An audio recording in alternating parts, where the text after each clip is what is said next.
नमस्कार दोस्तों, मैं कृष्णा उपाध्याय आज आपको आरसीएम के मार्केटिंग प्लान के बारे में बताते हैं। तो दोस्तों, जैसे हमारा आपका नाम है वैसे जिस बाजार से आपके घर में प्रोडक्ट आता है उस बाजार का एक नाम है इनडायरेक्ट सेलिंग सिस्टम या ट्रेडिशनल मार्केट। यहाँ पे किसी भी प्रोफेशन का व्यक्ति जब मार्केट में परचेजिंग करने के लिए जाता है तो दुकानदार उसे कस्टमर का नाम देता है। कस्टमर अपने जरूरत की चीज लेने के लिए कहाँ जाता है? अपने बगल के दुकानदार रिटेलर के पास। रिटेलर सामान बनाता नहीं दोस्तों, लाता है होलसेलर से।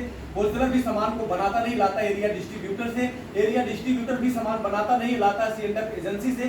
सी&एफ एजेंसी भी सामान को बनाता नहीं दोस्तों, लाता है एक मैन्युफैक्चरिंग कंपनी है जो प्रोडक्ट बनाता है। इतने लोगों के द्वारा सामान हमारे आपके घर में आता है दोस्तों। मान लीजिए इस पेन को कंपनी 80 पैसे की लागत से बनाया, 20 पैसा मुनाफा रखा और 1 रुपए में पेन को लॉन्च किया। तो बीच में इतने लोग बैठे हैं तो कमाने के लिए बैठे हैं। एक एवरेज माना गया, अगर यहाँ पे हर व्यक्ति 10-10 पैसा मुनाफा लेके काम करता है तो 1 रुपए का पेन कंपनी से निकला और कस्टमर तक आते आते 40 में हो गया। 40% पैसा दुकानदारों के पास चला जाता है दोस्तों, लेकिन 40 में कस्टमर को नहीं मिल पाता। क्यों नहीं मिल पाता? कंपनी जितने का सामान बनाती है उसका 50%, 50% पैसा कंपनी कहाँ खर्च करती है दोस्तों? विज्ञापन पे। और विज्ञापन कौन करता है? बड़े बड़े सेलिब्रिटी लोग करते हैं। तो विज्ञापन वाला पैसा भी कस्टमर के रेट में ऐड कर दिया जाता है दोस्तों। 0, 5, 4, 9, 1 रुपए का सामान कंपनी से निकला और कस्टमर तक जाते जाते 90 यानी दूने रेट में मिलता है। इस बाजार में 3 कमियां पकड़ी गई। पहली कमी दोस्तों पकड़ी गई कि यहाँ सामान कस्टमर को महंगा मिलता है। महंगा कैसे? एक का सामान कंपनी निकाली और कस्टमर तक जाते थे 2 रुपया नहीं महंगा हुआ। दूसरी कमी कि यहाँ पैसा लगाने के बाद भी कस्टमर के पास डुप्लीकेट प्रोडक्ट जाने का खतरा रहता है। कोई भी कंपनी डुप्लीकेट नहीं करती, बिचौलिए डुप्लीकेट करते हैं। तीसरी कमी, यहाँ पे कई पीढ़ियां हमारी खाते खाते दुनिया से चली गई। इस बाजार से कोई इनकम आज तक लौट के दोस्तों नहीं आया।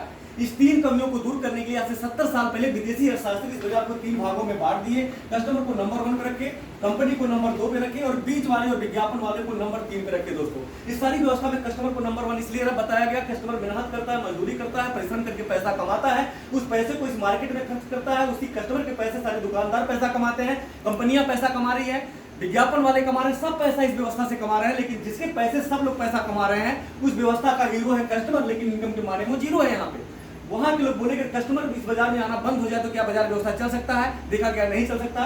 कंपनी अगर सामान देना बंद कर दे तब भी बाजार व्यवस्था नहीं चल सकता। यानी मेन रोल है खरीदने वाले का, दूसरा रोल है बनाने वाले के, इनके बगैर बाजार व्यवस्था नहीं चल सकता दोस्तों। तो वहां के लोग बोले कि बार बीच वाले लोगों को हटा दिया जाए, इस व्यवस्था से कंपनी को बाहर निकालने और यहाँ से कस्टमर को बाहर निकालने का दोनों आपस में हाथ मिलाने की व्यवस्था चल सकती है दोस्तों। देखा गया चल सकती है। कंपनी बोली 8 कदम मैं चल के आ जा रहा हूँ, 2 कदम ग्राहक चल के आ जाए। सामान बनाने से लेकर शहर तक पहुंचाने का जिम्मा कंपनी का, हिसाब किताब का जिम्मा कंपनी का, ट्रांसपोर्ट खर्चा कंपनी का, यूज करके बताने का जिम्मा दी कस्टमर उठा रहे तो बीच वालों की छुट्टी हो सकती है। इसी व्यवस्था को विदेशों में डीएसएम के नाम से जाना गया, डायरेक्ट सेलिंग मेथड। इसी को हम मल्टी लेवल मार्केटिंग के नाम से जाना गया, इसी को हम नेटवर्क मार्केटिंग के नाम से जाना गया दोस्तों। इसी पैटर्न पे काम करने वाली जो इंडिया की कंपनी है फैशन शूटिंग प्राइवेट लिमिटेड, जिसका ब्रांड नेम है आरसीएम, राइट कॉन्सेप्ट मार्केटिंग खरीदारी करने का सही तरीका। अब इनका सही तरीका है तो क्या जहां से आपके घर में सामान आता था वो तरीका गलत है? नहीं दोस्तों, वो भी बाजार व्यवस्था सही है, ये भी सही है, लेकिन दोनों में अंतर ये है, ये बाजार व्यवस्था इंडिया में ओल्ड हो चुका है, पुराना हो चुका है। इस बाजार व्यवस्था की लाइफ खत्म है दोस्तों। क्यों पुराना हो चुका है? आज से 10 साल पहले स्टूडियो की शो का बहुत बड़ा जमाना था, लेकिन मोबाइल आया, धीरे धीरे करके स्टूडियो की शो को खत्म कर दिया। उसी तरह से जमाना डायरेक्ट सेलिंग का है। अब यहाँ आने से आपका क्या फायदा होगा? यहाँ भी कंपनी बोल रही है अगर पेन 80 पैसे की लागत से 20 पैसा मुनाफा लगा करके कंपनी 1 रुपए में वहां बनाती थी तो बनाने वाला रेट मेरा वही होगा। लेकिन जो सामान यहाँ से 90 में मिलता था वही सामान डायरेक्ट मार्केटिंग में आपको 45 मिलेगा, यानी बाजार से सस्ता सामान मिलेगा दोस्तों। जैसे यहाँ से आप खरीदारी करेंगे, आपकी खरीदारी का टोटल 45 कंपनी के पास डायरेक्ट चला गया। कंपनी बता रही कि जब उस बाजार में कस्टमर खरीदारी करता था तो दुकानदारों का शेयर देने के बाद, विज्ञापन का शेयर देने के बाद कंपनी के पास लास्ट में आता था 1 रुपया। आज डायरेक्ट सेलिंग मार्केटिंग में कंपनी के पास 45 आ रहा है। तो कंपनी बोल रही कि आज भी दोस्तों मुझे 1 ही रुपया चाहिए। इस 1 रुपये में 20 पैसा मुनाफा मुझे यहाँ भी मिल रहा था और 20 पैसा मुनाफा मुझे वहां भी मिल रहा था। ये 45% पैसा जो मेरे पास एक्स्ट्रा आ रहा है, अतिरिक्त आ रहा है, ये पैसा ना मुझे पहले मिल रहा था ना मुझे आज चाहिए। ये 45% पैसा कस्टमर के खून पसीने की कमाई थी जो बाजार में बिचौलियों के पास जाता था। अब ये पैसा जो बच रहा है एक सिस्टम द्वारा कंपनी हमारे आपके बीच में बांटती है और कस्टमर से हटा करके बनाती है 45% का दोस्तों बिजनेस पार्टनर। अब पार्टनर वाला पार्ट मैं आपको बाद में बताऊंगा दोस्तों।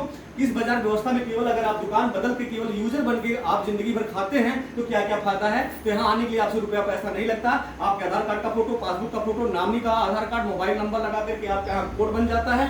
जाकर के आरसीएम की दुकान से 2000 की खरीदारी करके आप इस काम को शुरू कर सकते हैं। अब यहाँ पूरी जिंदगी आप कस्टमर बन के केवल खरीदते खाते हैं, किसी को नहीं बताते हैं। तो क्या क्या फायदा है?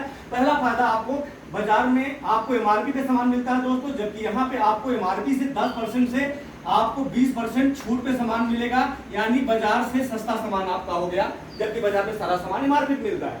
दूसरा फायदा दोस्तों ये होगा कि आपके घर में 100% शुद्ध सामान मिलेगा, जिससे आपके घर का मेडिकल का खर्चा बचेगा दोस्तों। तीसरा पॉइंट ये है कि अगर मान लीजिए आपके घर में 100 पीवी से लेकर के 1499 पीवी की खरीदारी लगातार आपने 6 महीना किया, तो 7वें महीने टोटल खरीदारी का 12% सामान आपको फ्री में मिल जाता है दोस्तों। इसके अलावा चौथा पॉइंट है, अगर आपने 1500 पीवी की खरीदारी लगातार आपने 6 महीना किया, तो 7वें महीने 1500 डीपी का सामान दोस्तों आपको फ्री मिल जाएगा। इसके अलावा पांचवा पॉइंट है दोस्तों, अगर आपने 2500 पीवी की खरीदारी लगातार आपने 6 महीना किया, तो 7वें महीने आपको 2500 डीपी का सामान दोस्तों आपको फ्री में मिल जाएगा। इसके अलावा छठा पॉइंट है दोस्तों, अगर आपके घर में खर्च और ज्यादा है, आपने 5000 पीवी की खरीदारी लगातार आपने 6 महीना किया, तो 7वें महीने 5000 डीपी का सामान दोस्तों आपको फ्री मिल जाएगा। इसके अलावा कंपनी दोस्तों 7वां पॉइंट बनाया है परचेजिंग क्लब। इस क्लब का एक शर्त है परचेजिंग क्लब का कि जिस दिन से आप खरीदारी करेंगे उस दिन से टोटल खरीदारी कंपनी आपकी जोड़ेगी। जिस दिन टोटल खरीदारी आपका 50,000 पीवी का हो जाएगा कंपनी के अकाउंट में, तो उस दिन से लेके पूरी जिंदगी जब भी आप खरीदारी करेंगे तो आपकी खरीदारी का 10% इनकम कंपनी आपके खाते में डालेगी। एग्जाम्पल के थ्रू बताता हूं कि मान लीजिए आपने 5000 की खरीदारी लगातार आपने 10 महीने किया, तो टोटल खरीदारी 50,000 का दोस्तों हो गया। 50,000 की खरीदारी होते ही जैसे ही 11वें महीने आप फिर 5000 की खरीदारी करने जाएंगे, तो 5000 का 10% यानी 500 रुपया आपके अकाउंट में भी कंपनी देने लगेगी। ये कस्टमर प्लान है दोस्तों। बाजार बदलने से दुकान बदलने से इतने सारे आपको फायदे हैं। एक कस्टमर प्लान है। इसी के साथ में अपनी बारी विराम देता हूं। अपने नेक्स्ट वीडियो में आपको इस बिजनेस का मार्केटिंग प्लान, जो बिजनेस करने वाला पार्ट है, अगले पार्ट में बताऊंगा। बहुत